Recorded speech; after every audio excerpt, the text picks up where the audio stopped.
सोचिए, पहाड़ों के बीच एक ऐसी जगह जहां कुदरत की खूबसूरती, सदियों पुराना इतिहास और गहरा सुकून सब एक साथ मिल जाएं। आज हम उत्तराखंड के एक ऐसे ही छिपे हुए खजाने को एक्सप्लोर करने वाले हैं।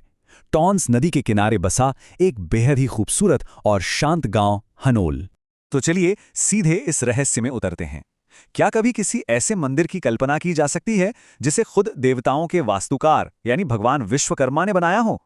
जी हाँ, टोन्स नदी के किनारे बसा यह हनोल सिर्फ एक गांव नहीं है, बल्कि एक ऐसा रहस्य है जो हमारी पौराणिक कथाओं में बहुत गहराई से बुना हुआ है। और यही मान्यता इस हिमालयी गांव को और भी ज्यादा दिलचस्प बना देती है। आगे बढ़ने से पहले एक नज़र डाल लेते हैं कि आज हम क्या क्या देखने वाले हैं। हम शुरुआत करेंगे ट्यूनी से हनोल तक के एक शानदार ट्रैक से, फिर जानेंगे महासू देवता मंदिर का इतिहास और वहां की मशहूर काटकुनी वास्तुकला। इसके बाद बात करेंगे पांडवों से जुड़ी पौराणिक कथाओं की, और आखिर में हनोल पहुंचने का सबसे सही तरीका क्या है। तो शुरुआत करते हैं हमारे पहले पड़ाव से, ट्यूनी से हनोल तक का एक बेहद रोमांचक ट्रैक। इस पूरे सफर को अगर 3 दिनों में बांटा जाए तो ये कुछ ऐसा दिखेगा। पहले दिन ट्यूनी से हनोल तक करीब 9 किलोमीटर की चढ़ाई होती है, जहां 3720 फीट की ऊंचाई तक जाना होता है।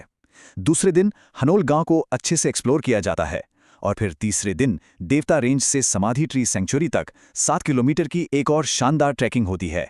मतलब हर दिन एक नया और रोमांचक नज़ारा। अब जरा इस रास्ते की खूबसूरती की कल्पना कीजिए।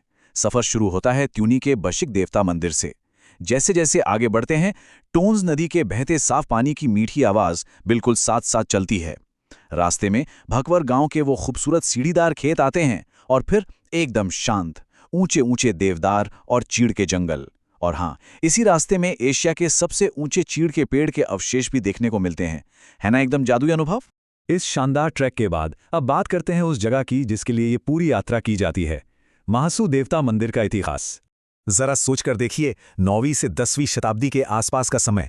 पत्थर और लकड़ी से बना ये भव्य स्मारक आज भी उन हरे भरे मखमली बुग्यालों और पहाड़ियों के बीच पूरे गर्व से सीना ताने खड़ा है।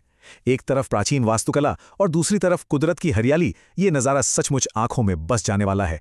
तो यहाँ सबसे अहम सवाल ये आता है कि महासू देवता आखिर हैं कौन?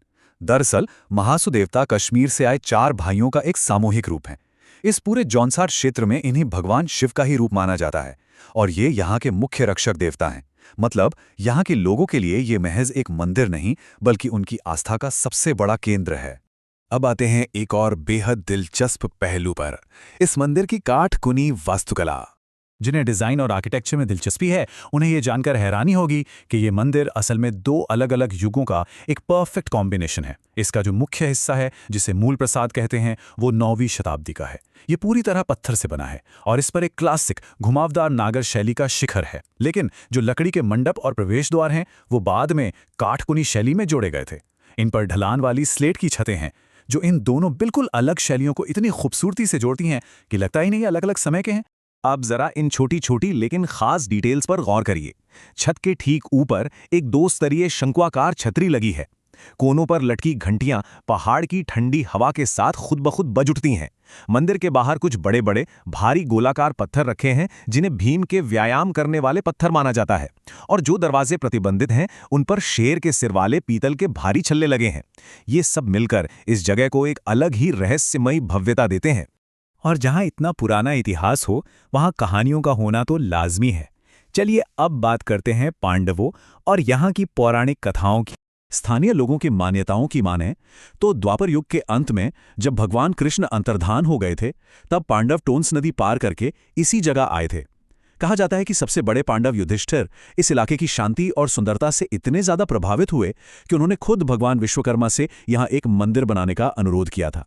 इस गांव का नाम हनोल कैसे पड़ा, इसकी भी एक बहुत ही रोंगटे खड़े कर देने वाली कहानी है। किंवदंतियों के अनुसार किरमिरा नाम के एक क्रूर राक्षस ने हूना भट्ट नाम के एक पवित्र ब्राह्मण के 7 बेटों को अपना शिकार बना लिया था। तब भगवान शिव ने उस राक्षस को अंधा कर दिया, और फिर महासू देवता ने राक्षसों का संहार करके इस इलाके को बचाया। तो उन्हीं ब्राह्मण हूना भट्ट के नाम पर इस जगह का नाम हनोल पड़ा। कहानियों से निकलकर अब थोड़ा प्रैक्टिकल बात कर लेते हैं। अगर कोई यहाँ जाने का मन बना रहा है, तो हनोल कैसे पहुंचे? यहाँ पहुंचना उतना भी मुश्किल नहीं है जितना शायद लग रहा हो। इस चार्ट को देखिए। देहरादून से आने वालों के लिए यह करीब 170 किलोमीटर दूर है। देहरादून तक ट्रेन से आकर वहां से शेयर टैक्सी ली जा सकती है। चक्राता से ये सिर्फ 95 किलोमीटर है और वहां से सीधी टैक्सी मिल जाती है। और जो लोग बस से सफर करना चाहते हैं वो विकास नगर तक बस लेकर वहां से आगे के लिए शेयर टैक्सी ले सकते हैं। बिल्कुल सीधा और आसान रास्ता।